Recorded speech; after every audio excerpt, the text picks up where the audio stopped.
Galante, I've never heard of him before, I'm not gonna lie. But he uploaded a video saying that he met 6 extinct animals in real life. From my understanding, he meets 6 animals that are extinct in the wild. So like they're only left the only versions of them left are in captivity. Which to me seems pretty fucking cool. I'm not gonna lie. I wanna see what the animals are. Right? And plus also off rip right here we see he's just casually sitting petting a cheetah. So this guy he's connected with the animals. You know what I mean? And I can kinda relate to that. Sometimes I look at my cat and I'm like, yeah, I'm kinda connected with the animals, bro. You know what I mean? So from then on I was like, you know what, I might have to dedicate my life to being the next Crocodile Dundee. I think he was connected with the animals, right? Crocodile Dundee. But you know what we're gonna do before we get into this video, which I forgot to grind over. Hold on. Hold on. But yeah. You know what we gotta do before we get into this motherfucker. We gotta hit the B-Dizzle. We gotta hit the B-Dizzle. It's just a fact. It's just a fact of life.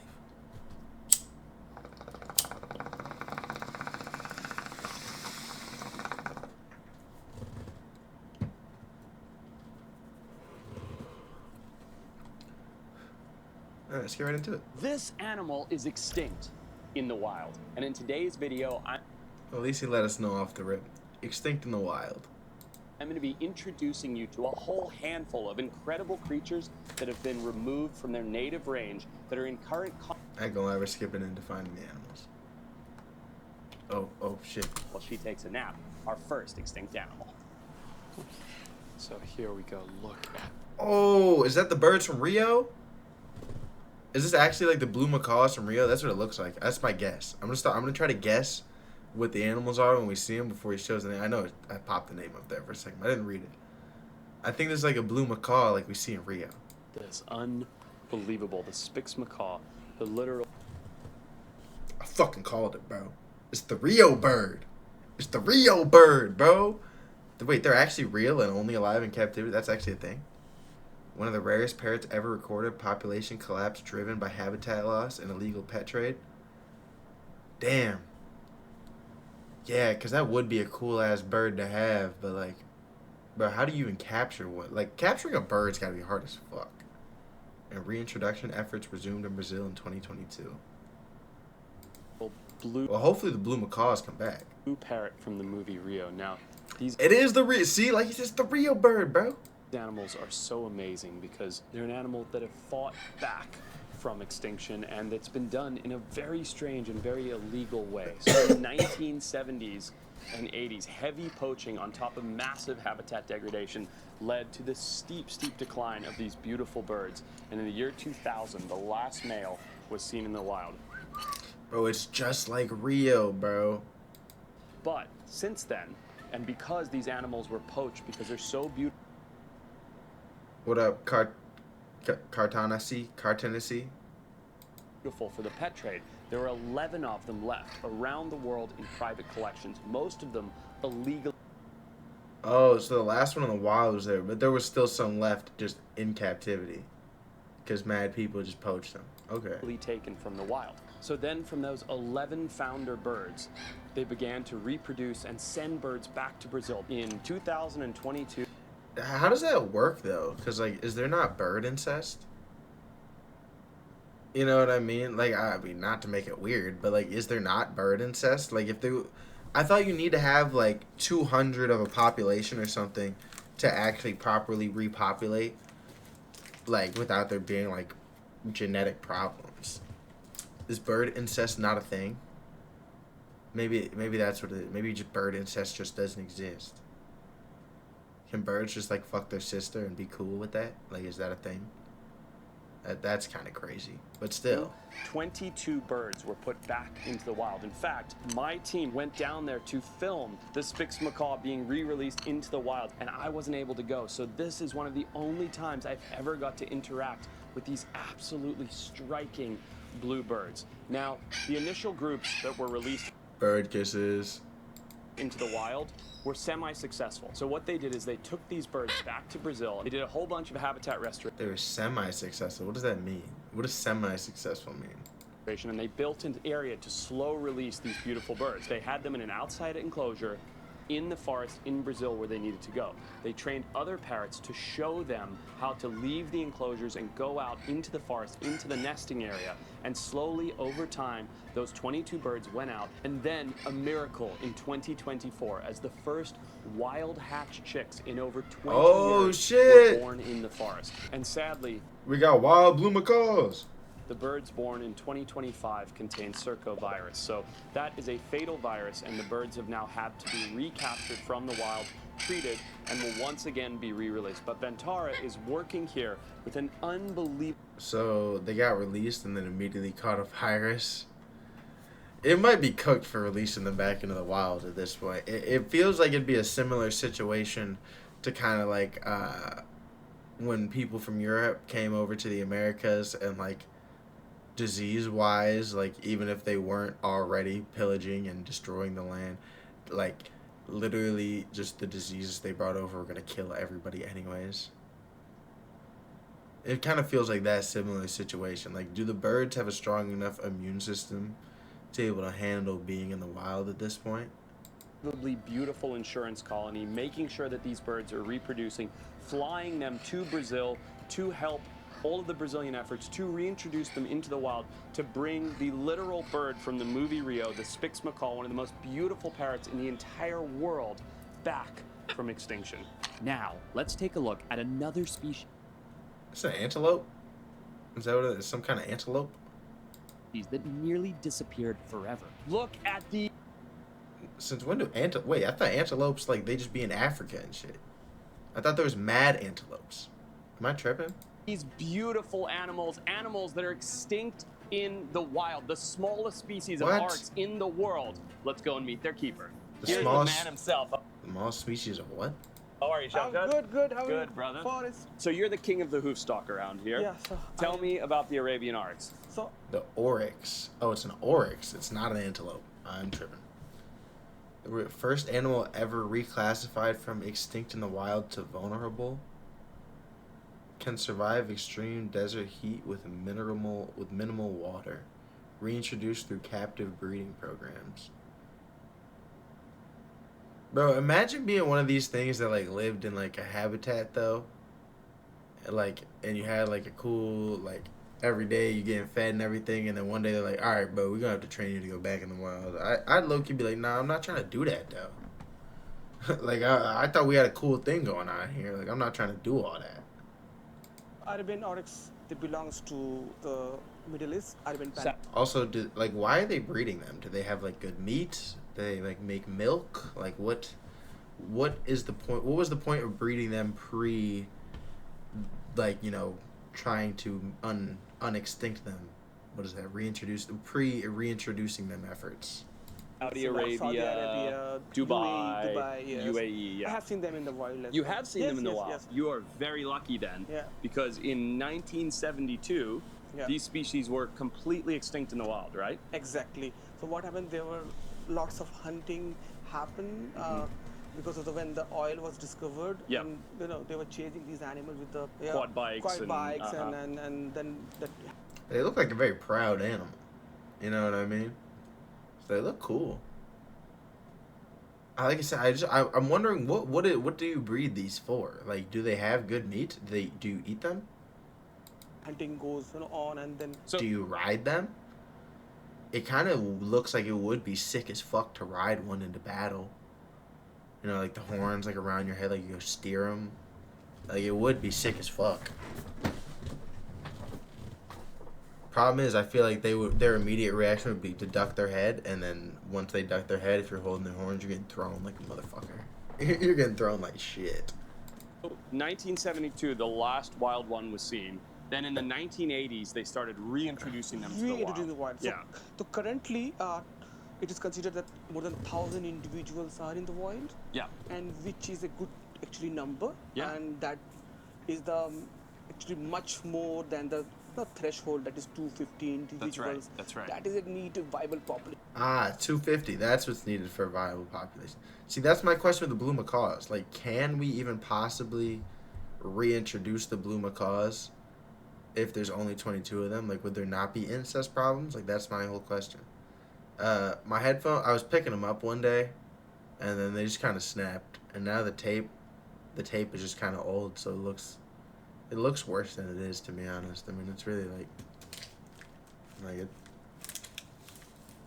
it's completely fine. Like, genuinely, it's just so it holds it together, or else it'd be hanging by the wire.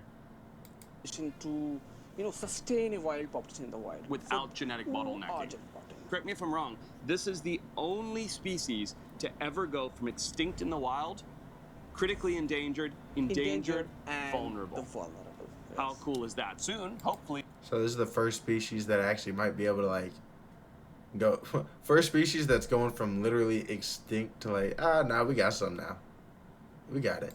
They'll just be at threatened, near threatened, and then least concern. Least concern. Why do some of these, I assume males, because males and females both have the big horns, why do they have pipe covers on their horns? So when they were rescued here due to the transportation, to avoid any aggression and injuries, these horn caps are kept. Makes sense. To protect the individual. So those tubes are keeping them safe. They're here, and Shamshad and his team are working. I bet you those horns are sharp as fuck. You don't cover them bitches up, you're gonna get stabbed to shit. It's fucking straight antelope thing through your fucking gut. On potentially partnering with the rewilding efforts to help contribute to the ongoing success of an unadapted extinct animal. I want to go to the next one. Whoa, what? That's just a deer, but with a lot of horns. I almost said a jackalope, but that's just a deer. Why? What? There's a deer? Extinct in the wild animal is incredibly aggressive. So there's one male, a whole lot of females, and we're gonna risk it for the biscuit here. So risk it for the biscuit. I haven't heard that in years. These are pure Davidson deer, is that right? Pure Davidson deers. So there's a form of deer that is actually almost extinct? Bro, deers fucking breed like fucking bunnies, bro. How is that even possible? Once kept in imperial hunting parks during the King, I don't know how to fucking pronounce it, one of the dynasties, survived through captive breeding in European zoos, successfully reintroduced to protected reserves in China. Pure, like, right? Yes. What is different about these deers from regular deers? It does just look like a regular deer that I've seen. It's kind of fat. It does look a little fat, but other than that, it just looks like a regular deer. Tell me about them. So right now, where we are standing, we are quarantining them over here. That's right. And as we all know that 40 rescues, right? Yes, these guys are semi-aquatic species. That's right. So we are creating a habitat. They're semi-aquatic? Yep. So they can go, they can thermoregulate themselves. Yep. In a water body. And these are new rescues, 40 pure Davidson deer, an animal that was extinct in the wild that lived in marshes and wetlands in China, have been rescued by Ventara. And now there's one male and a group of females, one male here and a group of females, and one male and a group of females over there. Yes. 3 different enclosures that you've split them up to prevent infighting. Yes. Now, what's so interesting about pure Davidson deer is they were extinct in China. And my understanding is in the late 1800s, they were down to only one group left, one herd of pure Davidson deer, and they were trapped by the Qing dynasty and put into their private hunting reserve. In 1895, Yeah. there is a one flood, and because of that flood, the population is going in a danger at that time. It breached the walls. So a flood happened. So they were already hunting the deer. Then a flood happened, got rid of way more deer. And then the king took the rest of the deer, was like, nah, we keeping the deer. Y'all don't get the deer, we keeping the deer. If we see a deer, give us the deer, or you getting our deer, is my understanding. Yes. And they escaped. So the only known population escaped in 1895, and then they... Oh, and during the flood, the deers, they ran out of it. were shot, they were hunted, and they thought that this animal, this pure Davidson deer, was extinct completely. But the dynasty had actually sent just a handful of individuals. Do you know how many? Yes, there are only few individuals, around 20, 30. Sent to Europe. Yes. And every single pure Davidson deer that's alive today was brought back from those individuals. Yes. That's so, amazing. So it's again a great success of captive population. Right. Now, they're a very interesting looking deer. They're very wetland specific, which is why you literally dug this just for them, right? Yes, And yes. flooded it. And this is their little quarantine zone. They are feeling safe over there. Right. In Because the corner. we yeah. are over here, Yeah. they are feeling safe over there. Why? Because we are giving, you can see the Napier grass. Yeah. So it acts as a visual barrier. That's right. Yeah. Feels that they are in a nature, they are Sure. in a safe zone. And this is just the quarantine. They'll have a big open paddock Yes. with tons of bush and places to hide and a Yes, swampy yes. ecosystem as soon as they're done with quarantine. Now, what is Newly rescued animals are kept separate to prevent the spread of disease and allow health monitoring before joining other animals. Okay. Ventara going to do outside of rescuing these three groups or this big herd? What is the management plan for these animals? After the settling over here, Yeah. we are Yeah, I don't understand, like, how, like, what am I trying to say here? How does it go from, like, this to, like, what is the next step here? Like, because it seems like there's a bunch of deer. So, like, at what point do you just release them onto, like, an island or something? Because, again, deer breed like crazy. So I just feel like out of every animal to be almost extinct, this one would be pretty quick to, like, if you just gave it some land and, like, 20 years, it might figure itself out. studying on their genetic lines. Mhm. If they are coming from the very great genetic lines, Yeah. then we are going to, a conservation breeding program. Right. Then in that particular program, we selected some males Yep. and good females, and then we carry on with those genetic lines. Well, that's awesome. I'm glad you guys rescued Yeah, these 40. thank They're you. really cool. Okay, so they have to, like, pick specific males and females to avoid incest problems, I'm assuming. That's my understanding of what he said. You got to pick specific males and females to avoid incest problems. We'll get out of here. An unbelievable swampy deer from China that was extinct in the wild for hundreds of years until a single Swampy deer was mid. What's the next one? Next one's a long-necked turtle. Ew, if that thing looks like that, I'm not gonna be mad that it's going. What the fuck? What kind of turtle has a neck like that? What the fuck? extinct cat. All right, next up on our list of extinct Oh, it's tiny. Never mind. If it's tiny, it's okay. creatures, something that has a very close personal touch to my heart, Kevin. No, I'm just kidding. Kevin is a longtime friend of mine and one of the world's leading reptile breeders. And here at Ventara, they have these guys. Now, this is obviously an adult, and then This really looks like a mini dinosaur. Like, dead ass is like what I imagine a dinosaur is, like, literally shrunk down. this is a juvenile Rhode Island snake-necked turtle. Now, Rhode Island snake-necked turtle, named for its unusually long, flexible neck. I can see that. Driven to extinction in the wild by illegal wildlife trade. Bro, who just wants a long-necked turtle like this? Like, who is looking for this? Survives today primarily in conservation and breeding programs. I love these guys, but what's so interesting about Rhode Islands, Kev? So basically, where they come from two lakes, and the lakes are crystal clear. And it was very easy back in the 90s for pet Collectors, keepers and, yeah. and whatever to go into these areas and collect all of them. So intrinsically, they're extinct from the wild, and now we just have to depend on the potential in captivity for captive breeding, reintroduction, head starting programs, right. habitat development, and community outreach. Now, I absolutely love these animals. They're part of a large group of snake-necked turtles, and you can see where the name comes from. It's this long, crazy neck that'll bend into the shell, as Kevin's showing you there. But Rhodies are so cool because while there are several snake necks, few of them have this rounded head and front area and this very, very neat, like, brown plaster on here. But I think they're just one of the most beautiful turtles in the world, and sadly, as Kevin said, they were poached to extinction from the wild for the pet collection because they are so... Okay, them only being from two lakes, though, makes it feel like eventually they would have went extinct with or without the poaching, but, like, because if they only come from two lakes, it would have stopped you from reintroducing a bunch of them to the lakes. Charismatic and characterful.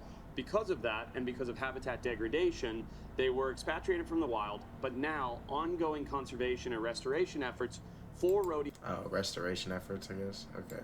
Island snake necks on Bro, it looks like literally like a doll. Like, what the fuck? created from the wild, but I think it does not look real half the time. now ongoing conservation and restoration efforts for Rhode Island snake necks on I don't know if I'm rocking with the turtles, if I'm being so honest. Like, I fuck with turtles in general, but these ones are kind of creepy. Like that. Look at this. It looks like a fucking. It just looks like a doll. Like, what is that? What's the next one? Oh, we got a cheetah. See, I can fuck with a cheetah. Beautiful cheetah. I can right fuck here. with a Now, I know cheetah. what you're thinking at home. You're thinking cheetah. One symbolized royalty and hunting culture in Asia. Smaller and paler than African cheetahs, driven to extinction by habitat loss, road mortality, and declining prey. Cheetahs are not an extinct species in the wild. You can go on safari in Africa and see them. But what a lot of people don't realize is that cheetahs once roamed the wilds of India. So Dr. Adrian here is the head person There's cheetahs in India? in charge It's kind of cool. of figuring out He looks like he'd kind of be like an Indian cheetah. I could see him practicing like Hinduism. what to do with cheetahs and getting them back into the wild in India, right? Yeah, that's certainly one of our main projects and main ideas. We obviously have a different subspecies to what previously would have occurred in India. Right.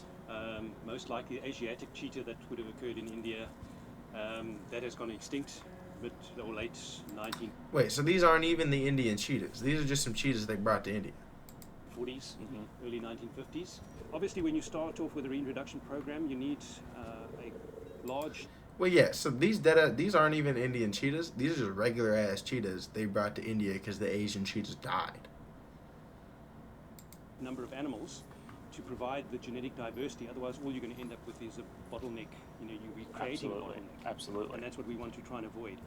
So here we have got over 150 cheetahs. We've got a good population. We are doing complete genetic profiling of all of these cheetahs. Yep. So we have a very good understanding of who they are and where they come from. And we can then move forward with breeding them. Bro, I'm not gonna lie. Every time I look at a cheetah, I'm like, that's just a cat, bro. I feel like I could just pet the shit out of that and he'd be like cool with it. But also, what I'm saying here, right, like, these aren't even the extinct animals. These are just regular cheetahs they brought. He's bullshitting on this one. I'm skipping this one too. He's bullshitting. Wait, are they different? Are they different? Free roaming cheetahs in India. And then that would be a way of, those cubs would be, obviously have a greater genetic diversity. So for Wait, do it. Free roaming cheetahs in diversity, so within them, also making them available to just help with that genetic diversity. So we could even make males available to mate with wild cheetahs. Free roaming cheetahs in India, and then that would be a way of, those cubs would be, obviously have a great... Okay, so yeah, they just trying to make the African cheetahs into motherfucking Indian cheetahs, right? Through some kind of like what's it called? When assimilation tactics. They're trying to use assimilation tactics on the cheetahs. That's what I'm learning. I'm skipping the barrel. I can't fuck with assimilation tactics on the cheetahs. Let's get into the last one.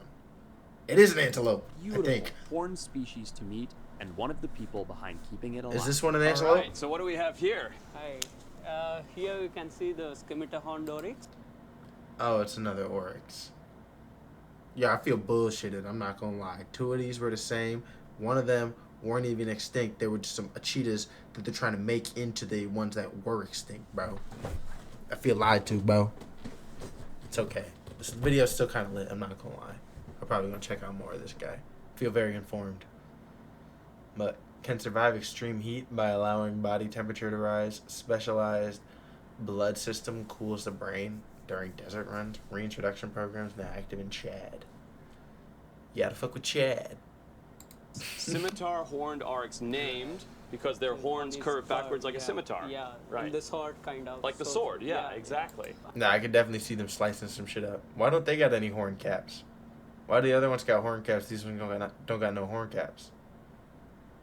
I guess they can't really like poke shit. Like they'd really have to like look down, hit that motherfucker. They'd probably just be banging their heads on each other. But what do they use the horns for then?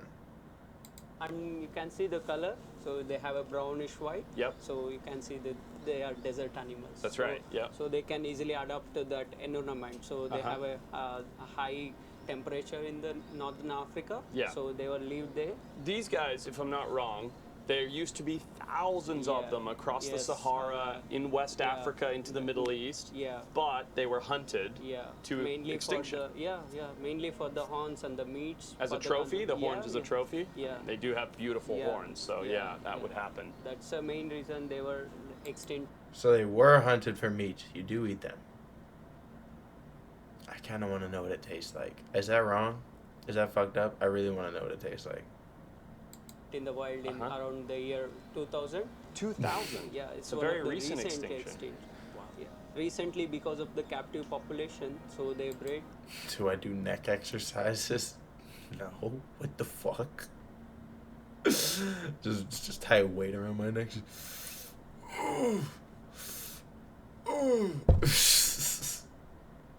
So now they in around 2016 they planned for the reintroduction back to the wild. Okay. So then they released in the Chad region of Africa. In Chad. Yeah, Uh-huh. so in the Central Africa. Yep. So this population still settling and slowly growing. Yep. So now they are declared as an endangered species. Endangered species. So the scimitar horned oryx, one of the most beautiful desert species in the world from the Sahara Desert, is a perfectly desert adapted species, an animal that can go months without a single lick of water and actually has The scimitar horn can get moisture from desert plants and tolerate dehydration levels that would be fatal to most mammals. specialized cells in its Fair blood enough. to cool down their brain, to keep their brain from overheating and malfunctioning when they're racing across the desert. Now, these guys used to number in the thousands in their range, but because of those beautiful scimitar-like horns and because they're a big giant meat bag, they were hunted to extinction. Hell nah. What the, hell no. No, that's some freaky shit, bro. You want some freaky shit, bro. Nigga said you want to do neck exercises with me? What the fuck? Hell no. What does that even mean, bro? What the fuck does that even mean, bro? Fuck you mean you want to do neck exercises? What the fuck does that mean?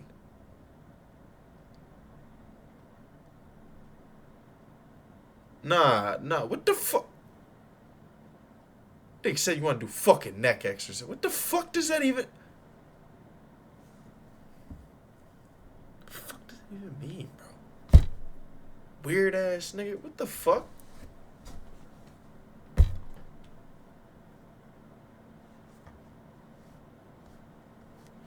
Nigga said, do you want to do fucking neck exercises? Nah, these are some cool ass goats. Nigga, don't fucking change weight. What the fuck? Alright, we gonna move on. As recently as 2000, one of the most recent mammalian extinctions. So going from literal extinction, Zero. no more, in the year 2000, 16 years later, they start being reintroduced, and today there's around 600 of these animals in the wild. So once again, Ventara goes above and beyond. They're doing everything they can. They're said you working want to to do neck partner with the exercises? scimitar horned Yeah. oryx groups that are on the ground to reproduce this insurance colony, this captive population that can ultimately bring this species further back from extinction. Animals do have a place in captivity, and I think this video, more than any other video, may be showing that, how important it is to actually keep certain animals that are on the edge of existence in captivity. Okay, he's saying that, but there's also, like, he started off the video with the blue macaw, which is going extinct because of poaching and people trying to put them in captivity. You had the turtles, which, again, poaching, people trying to put them in captivity. The oryx, I'm pretty sure they were literally hunted for their horns and for meat. Like, all of these things, like, if humans didn't literally either, like, destroy their habitat or hunt these things, like, we wouldn't have to put them in captivity to fucking rebreed. Nah, yeah, let's be for real right now. Like, what are we talking about? You know what I mean? It's kind of like a what came first, chicken or the egg situation, I feel like. Like, what do you mean? Like, we wouldn't actually need to keep them in captivity if we didn't fuck their shit up. Okay. No, I fuck with it, though. Go check out Forrest Galante if you're watching this video. But yeah, I fuck with it, but I don't know. I kind of feel weird sometimes about the idea of, like, zoos and stuff, but obviously, like, these are, like, conservation sites that are very dedicated to, like, treating animals well and like giving them what they need, and hopefully one day reintroducing them back into their natural habitat. Which obviously, I mean, we want diversity of animals in the future, right? We don't want everyone to go end up like the dodo. It's very dope. But as always, if you're watching on the YouTube video after, come check out the stream sometime. Let me know anything else you might want me to react to. Thank you guys for watching.